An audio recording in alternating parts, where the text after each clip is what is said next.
Morning, everyone. I'm going to cover some of the benefits of SMPTE 2110 for large-scale LED deployments. I'm Joe Bleasdale from Megapixel. Next slide.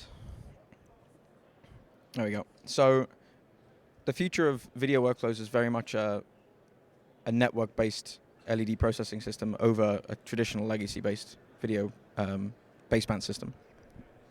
Certainly, in the early days of processing, a lot of this was, baseband or even proprietary in a lot of cases. But in the last couple of years, a lot of systems have started to move towards fiber-based backbones, and certainly we've been a big adopter of 2110.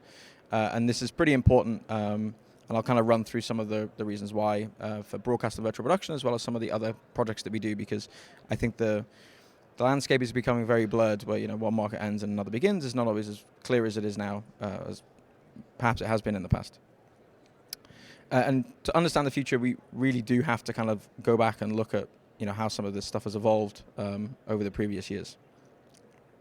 So let's take a little look back at how virtual production started. So the Megapixel's co-founder Jeremy Hochman actually worked on a music video with Coldplay back in 2005, which was, as far as we know, the first use case of LED video fixtures used as key lights.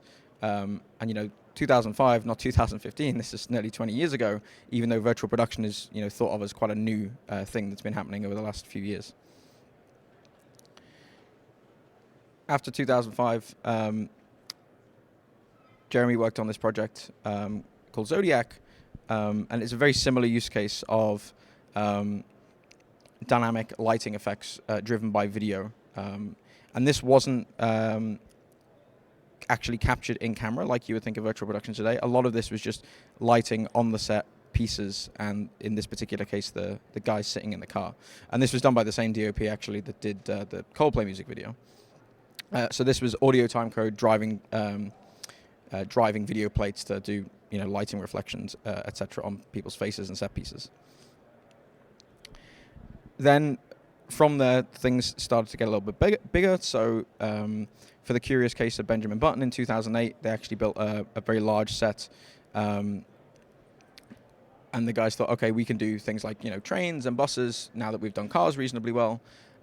So that little image on the right is actually Jeremy's laptop running a 1024 by 768 raster, which was super high res at the time, but nowadays would be considered pretty low res. For Lightbox in 2013, this was kind of the first use case of much higher resolution LED being used in camera, but again, it was still being used to capture reflections and lighting on the spacesuits in the visor, which is a bit more akin towards what we know as virtual production today. And this was in 2013, but it was a similar kind of mentality that that The Mandalorian needed when they shot Mandalorian, because to do reflections and whatever in reflective surfaces like visors and glass and things like that, it's very difficult to do in post-production, and it makes a lot of sense to do in a virtual production-based environment. Then fast forwarding 2016 to Rogue One, this is where things got a lot bigger. Rogue One was done by ILM and Lux Machina. This was a very, very large setup. It was the first time we really kind of wrapped a scenic element in LED. But again, even at this point, the camera wasn't actually pointed directly at the LED, but the camera was actually pointed at the spaceship, and the LED was used mainly for reflections and lighting, even though it was such a large LED screen. For Murder on the Orient Express, this was the first time LED was actually used for in-camera capture. So the team built a very large LED tunnel. This was dual 8K, so we've gone from 1024/768 to actually beyond 8K, and the entire movie was filmed inside this tunnel on set, and the camera would actually capture the LED outside of the train as the environment, which is something that has become known as final pixel. First Man was another kind of use case of this, where the plane was wrapped in LED, and a lot of this was actually captured in camera. They did a little bit in post, but they did a lot of capturing in camera as well. And this this, as well as Murder on the Orient Express, is a lot more akin to what we know now as virtual production. But in reality, the only reason we've been able to get to this point is because for the last 10, 20 years, we've been kind of working on these workflows, making them better, and understanding exactly what you need to do on set and in studio to actually make this stuff deliverable. So today's LED volumes are huge. Some of the largest volumes in the world. NANT is the largest volume in the world. And that's 4.1 billion pixels at NANT, which is a lot of processing capacity. That's 50 of our Helios processors all under one roof, which is completely insane. So that's been a long time in the making. There's a number of pain points when you're doing these kind of projects. This is true for actually a lot of different market verticals, whether it's virtual production or broadcast, or even outside broadcast or into things that are more tangential, like fixed installations. Moving tons of video data around is very, very difficult. You need a lot of bidirectional data because there's lots of pieces of equipment in the pipeline that really need to talk to each other. And on a baseband system, they're just not able to talk to each other because quite often they're running on protocols that can't communicate between devices, or possibly they're proprietary as well. And there's simply too many connections and conversions to maintain metadata between color and potentially other attributes in the system as well. So how do we go about moving a lot of data around easily? Well, number one is networks. If we can do a network-based system rather than a baseband type system, that's a big plus. And then we have our Helios system, which is all network-based as well, which is the first LED processing platform to do that.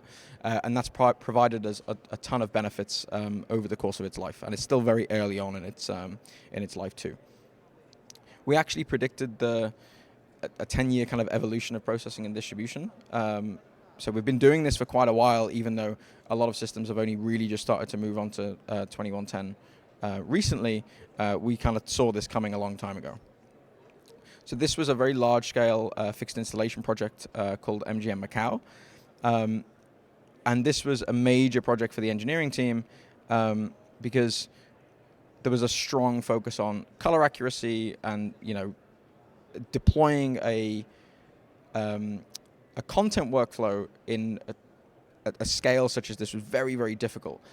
Add on to that the fact that the way LED systems were built at the time on baseband systems, the screens were actually nowhere near the control room. The nearest control room to these screens was actually over a mile away. So you could only really do it with a network-based fiber backbone system.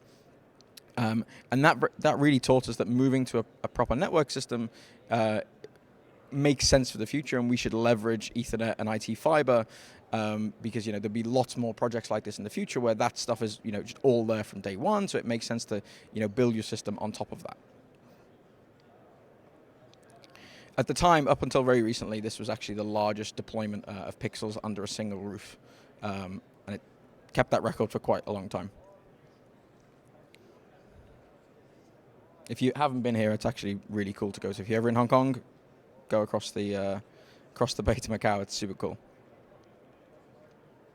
So the traditional data path looks something like this. You have content or footage that goes into a server, through a router, into a processor. It's all gen-locked together, and it ends up on your display device. In our case, usually an LED wall of some description. The challenge with that is you have a lot of failure points. And they're not just failure points. More often than not, each of these individual items actually adds latency to the system as well, which of course is not great. So if any one of these things has some kind of failure, the whole system is going to have big issues. Whereas with a 2110-based system, this stuff is all just sitting on a network together. You remove the need for a video router completely because that's what the switch does. You drastically reduce points of failure, and you can reduce your latency as well. So we built a 100G fiber input module for Helios so that we were able to take in 100G feed directly to Helios. So we can ingest native 8K sources. We can stitch 4 4K 60 rasters together into a single 8K image. And we actually support up to 32K panorama. Helios doesn't really care, about only taking 16:9 resolutions or, fixed resolutions. We could do 32K by 1K if we wanted to. It's bandwidth driven as opposed to fixed raster driven. And we've pre-tested this with Matrox in video and Unreal, because even though 2110 has been used in broadcast an awful lot, some of the other markets are still very new to this kind of workflow.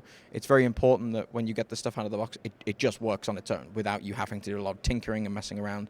So pre-testing with these equipment providers means that the user can get a much better user experience out of the box, and it's not a science project on day one, right? So yeah, some of the benefits: reduced latency, far less interconnects on a network-based system. You get more reliable metadata, so because you're all sitting on a network together, you can pass metadata between pieces of equipment, which is really good. And you can also build on robust IT-centric monitoring. So we have a platform called Omnis, which is able to monitor not just our own processing boxes, but it can monitor power distribution and network switches and anything else that you want to integrate with the API, all in one place. So it's much easier to understand what's going on in the system without having to look at lots of different devices on a case-by-case basis. And at the end of the day, all systems are really important, right? Beyond the video and the camera system, you've actually got all of these other departments like audio and rigging, servers, comms, tracking, projection.